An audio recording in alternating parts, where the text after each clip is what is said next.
네, 오늘 이야기는 오픈AI 데브데이 이야기입니다. 자, 2일 전에 오픈AI에서 개발자 컨퍼런스를 열었습니다. 밑에 하단에 링크를 남겨둘 테니까 한글 자막을 켜고 한번 보시기 바랍니다. 45분 분량인데 이제 이 사람이 오픈AI CEO죠. 여러 가지 이야기들이 나오는데 핵심적인 내용은 지금은 이렇게 GPT-4 여러 가지 항목을 선택을 할 수가 있게 되어 있는데 이제 이런 메뉴가 없어지고 하나로 통합이 됩니다. 그러니까 디폴트든 웹브라우징이든 플러그인이든 달리든 데이터 분석과 코드 인터프리터 이 기능을 선택해서 내가 메시지를 입력하는 게 아니라 이게 다 통합됩니다. 그냥 GPT-4 터보를 누르고 여기다가 명령어를 치면은 GPT-4가 알아서 그게 뭔지 분석을 해서 그에 맞는 결과값을 내줍니다.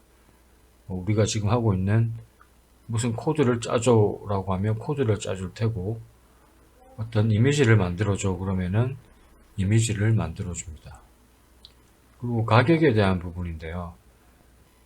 API를 통해서 글을 쓰면은 이 비용을 토큰이라 그래가지고 사용량에 따라 가지고 지불을 하게 되어 있죠. 아마 이 가격이 내려간다는 뜻인 것 같아요. 가장 인상 깊었던 것은 어떤 거냐면은 이 부분에서 설명을 하는 부분인데 GPT가 GPT를 만드는 기능을 넣었다는 겁니다. 지금도 많은 기업들이 GPT의 기능을 이용해 가지고 서비스를 하는 데가 많죠. 리튼이라는 것도 그렇고 캔바 이런 여러 기업들이 GPT의 기능을 가지고 와서 서비스를 하는 데가 있습니다. 개발자가 없이 우리가 일반인들이 그런 것들을 만들어낼 수는 없어요. 사실상 개발자가 아닌 이상은. 그런데 GPT가 이번에 공개한 건 뭐냐면은 스타트업 멘토라고 나오죠. 이게 뭐냐면은 또 다른 GPT예요. CEO가 얘기를 하죠. 자신이 스타트업을 시작하려는 그런 사람들이 질문을 많이 한대요.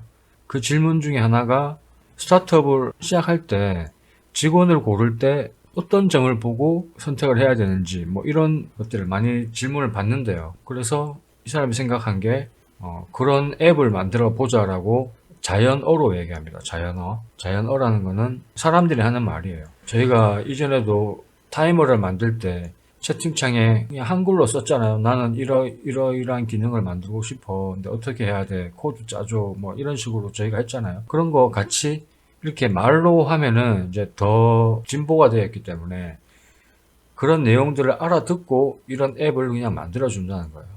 그리고 GPT-4라고 얘기를 하던데 GPT-4가 앱스토어입니다. 플레이 스토어도 있고 애플의 앱스토어도 있듯이 GPT 스토어가 생기는 거예요.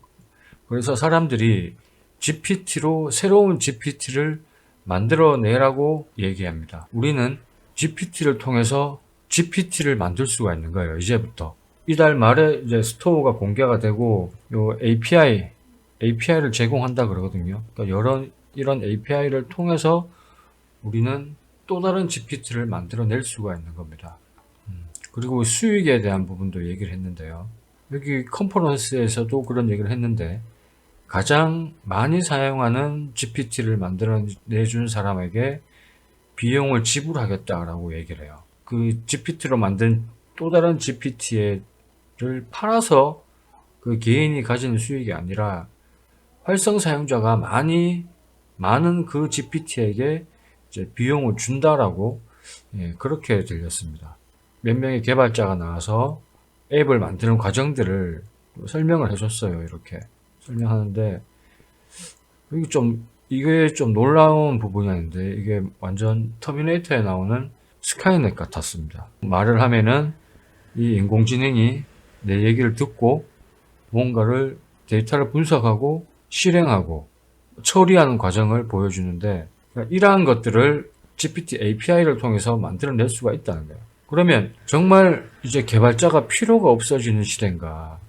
이런 인공지능을 만드는 개발자들은 살아남고 나머지 무슨 앱을 만들거나 이런 사람들이 뭐 없어지지는 않겠지만은 자리를 잃어간다는 건 정말 맞는 것 같아요.